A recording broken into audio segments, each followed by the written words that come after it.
Hello students, today we are going to learn about the hospitalization of sick child, which is the topic of our child health nursing. First of all, what is the sick child? So the child which is suffering from the illness and the child which is unhealthy by the physically and the psychologically state. So the introduction. As we know, the sick child is different from the sick adult. Why? Because the anatomical and the physiological structure is different in the immature child and the mature child. And not only anatomy and physiological structures are different, but the psychological differences is also there. So the difference from the immature child and the mature child of the sickness is obvious. So first of all, guidelines for the admission. So in that first pre-admission, so we have to assign the room according to the age of the patient. Then seriousness of diagnosis, then communicability of the illness and projected length of the stay. Prepare the room for the child and the family with the admission forms and the equipment nearby. We have to place the equipment at the right place because this is the guidelines for the children. So we have to provide the proper space for the equipment. Then admissions. Introduce the primary nurse to the child and family. Then orient the child and family to the inpatient facility to assign the room and unit. So we have to provide the orientation of the wards and which are the facilities present in the wards. We have to tell the family. Then a pediatric unit should be happy and attractive place with the cheerful home-like surrounding. We have to assure that here all the facilities are there and we have to provide the home-like environment. It should have a colorful walls with the suitable pictures. As you can see in the picture, then the physical environment of pediatric unit should be pleasing by the maintenance of cleanliness, orderliness of furniture and the equipment. It is very important to maintain the cleanliness to prevent the cross infections. Then the furniture should be proper. So the there is no chances for the injury and there is no any poisonous plane then projection and the sharp edges, so the injury may not happen. Then floor should be proper, so it should be not slippery, so all the safety measures should be maintained.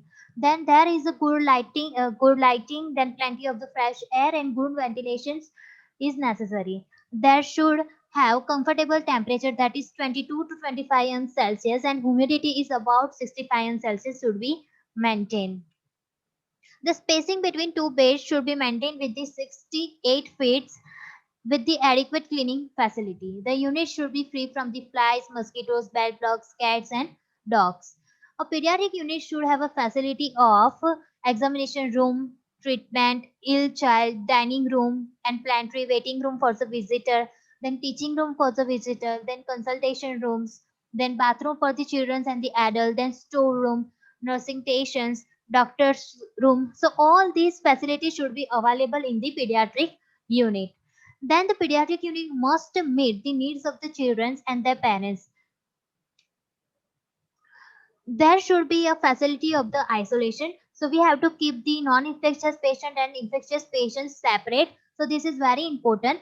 And as well as there is a separate area for the disinfection of the articles. So we manage the chances for the cross infection.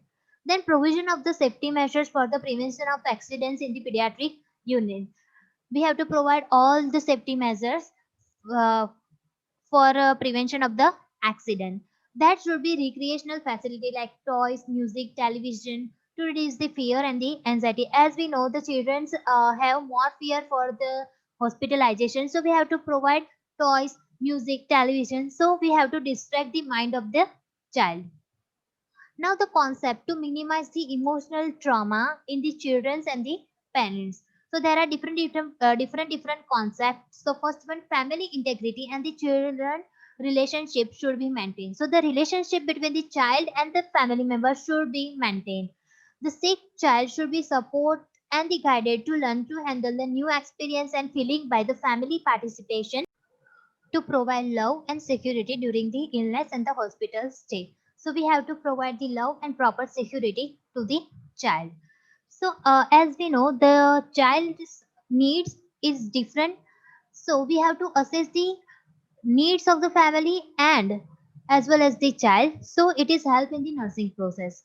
The pediatric nurse seek to promote, maintain and restore the health in both child and their parents by health counseling and teaching about the needs. So we have to provide the guidance and the counseling to the family member as well as the child. Hospitalized child should be cared by the professional nurse, following the scientific principles of disease process and nursing process with appropriate therapeutic and nursing process. So the child is admitted to the hospital. We have to provide the care by the proper nursing process, and the family participation in this nursing process is very important because the child is very close to the family. Then, with in the safe environment, the sick child needs the expert physical care, emotional support, expression of the feeling, and the continuation of school educations to promote the continued growth, both in a acute and chronic illness.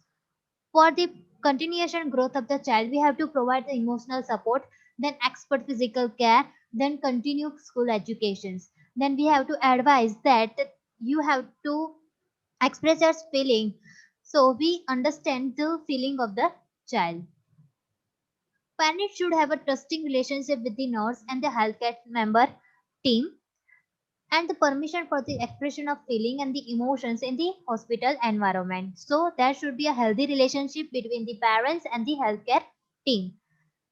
Family member and the child who are under great stress when the child is terminally ill or dying must be supported emotionally so the child can die with the dignity and the with a feeling of being loved. So we have to provide the psychological support, that is emotionally support, right? Then hospitalization is the break in the unity of the family. So the emotional effect should be considered first because it is the often mistakenly accorded less important than the physical care given to the sick child. So here we have to provide the emotional care also with the physical care, right? Now the child reactions to the hospitalization and the illness. So first one is the neonatal. As we know, the neonate, that means 1 month baby. So hospitalization and the prolonged illness in the neonatal period is interrupt the early stage of development in the healthy mother-child relationship and the family interaction. So the first one, we have to maintain the proper relationship with the baby, right? Then only we develop the proper relationship between the mother and the child. Then impairment of bonding and the trusting relationship, then inability of the parents to love and care for the baby, and inability of the baby to respond the parents and the family member. Now the reaction of infant. Infant, that means 1 month to 1 year baby. Infant reaction are mainly separation anxiety and the disturbance in the development of basic trust. When the infant is separated from the mother and the illness or the hospitalization. So when the infant baby is separated from the family or by the parents, the main reaction is the anxiety and the disturbance in the development of the trust. Then emotional withdrawal will be there. Then interference of the growth and delay development are found mainly in the 4 to 8 month of the age, and in the 8 to 12 month of the age we will able to see the reaction just like separation anxiety, then frequently crying, then clinging on the mother, that means close to the mother, then fear of the stranger, and this is the mostly seen in the 8 to 12 month of the age babies. Now the reaction of the toddler. So due to the hospitalization, we found mostly four main reaction, that is prostate, then despair, denial and regression. So first of all, prostate, uh, by the frequent crying, then seeking the cream, then rejecting the nurse attention, then urgent desire to find the mother, and showing sign of disturb with the anger and the tear, especially when with the mother. So in the protest, the baby is frequently crying and shaking in the crib, that is the baby bed, right? Then rejecting the nursing attention, then uh, urgent desire to see the mother, and angerness and the crying. So these are the main symptoms in the protest.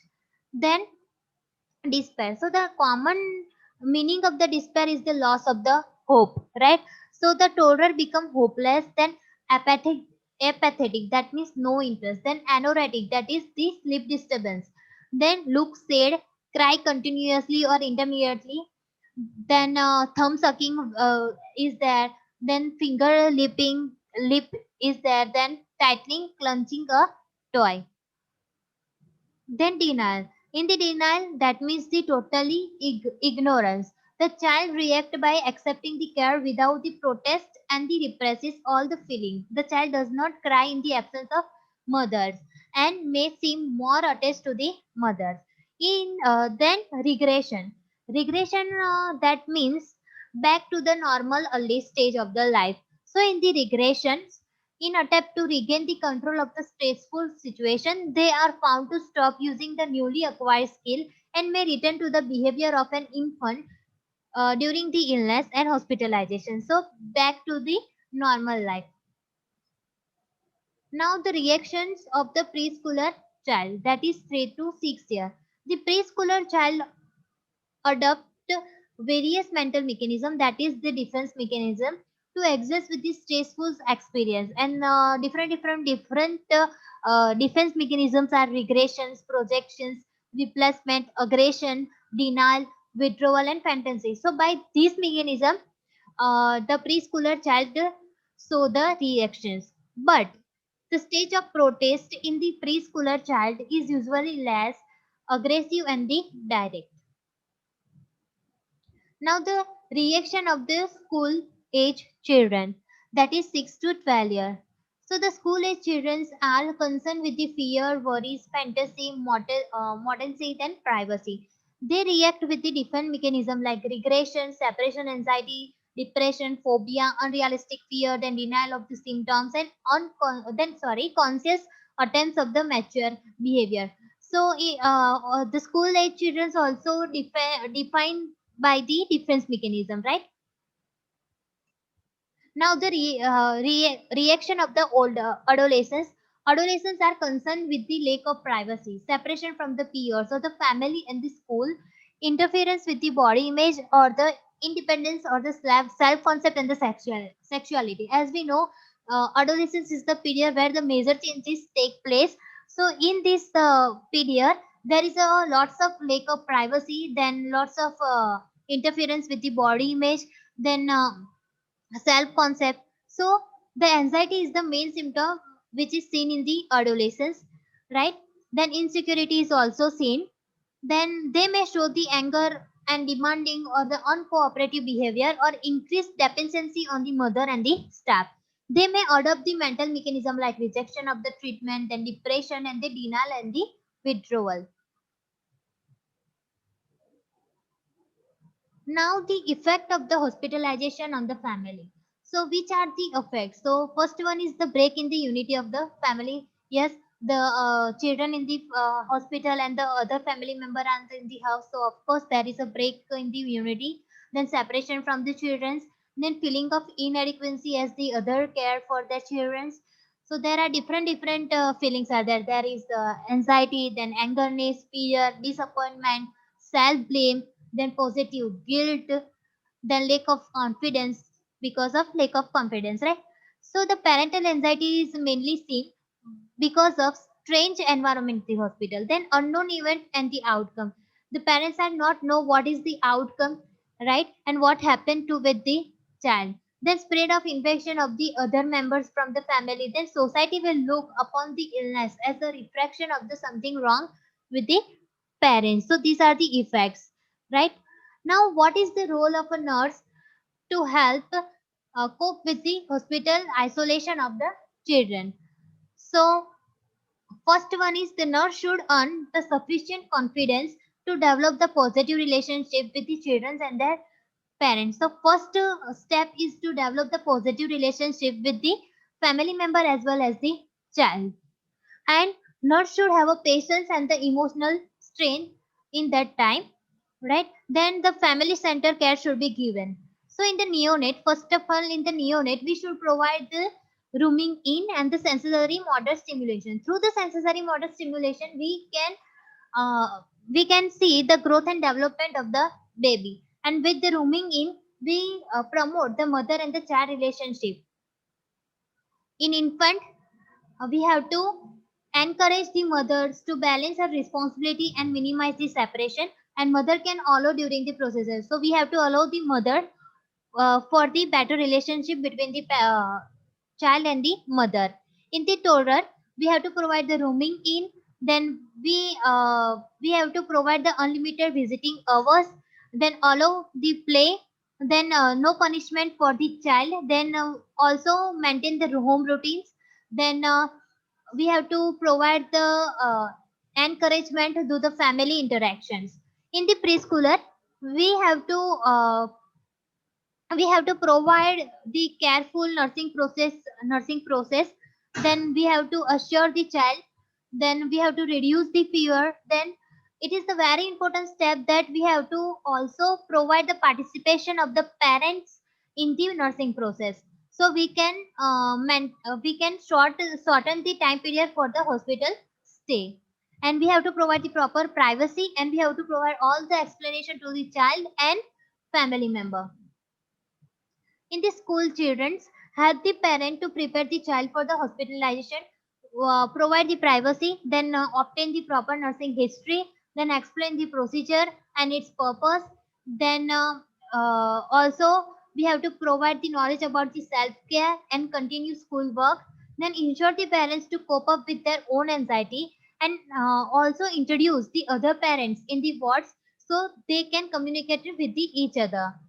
In the adolescence, we have to prepare the parents for the planned hospital admissions. Then we have to tell the facility which is available in the hospital. We have to reassure the parents as well as the child. And we have to explain the all the procedure and provide opportunity for recreational activity. And we have to provide the strong bonding between the parents and the child. So now nursing intervention and adaptation in the nursing care of the sick child. Okay. So some children and their parents may feel severe stress during the illness and the admission to the hospital. So the sources of the stress are psychological stress. First of all, psychological stress, because it's happened because the separation from the home, right? Then physiological stress, it happens due to the lack of sleep. Then trauma, then surgery, immobilization, then diagnostic and treatment procedure. Then environmental stress, it happens due to the lack of daily routines, then unfamiliar noise, then strange order of the hospital. Then biological stress, it happens due to the pathological organisms and cross infection. Then chemical stress, it's happened due to the drugs, toxic substance, and reaction of blood transfusion and anesthesia. So this type of stress include. Now the strategies for the adaptation in the nursing care. First of all, we have to welcome the child and the parents during nursing intervention. Then call by the name and the touch gently with the love. Explain the intervention in the simple sentence so the parents is understood. Then ask for the cooperation, its benefits. Then tell them to express the feeling. Then demonstrate the interest and the empathy to the child and the family member. Then explain and reason out any unpleasant experience of the past, which will be reduce the anxiety level and help to operate in cooperation. Then allow the parents or significant other during any treatment and nursing procedure. Maintain privacy, then minimize exposure and gentle handling of the child during the nursing care. Provide physical comfortness, then maintain eye level contact, eye to eye contact. Then divert the child attention by the toys, that is diversional therapy. Then protect the child from the physical injury and the infections. Then assure about the confidentiality of the information whenever required, especially for the older children. And we have to provide the cooperation to the child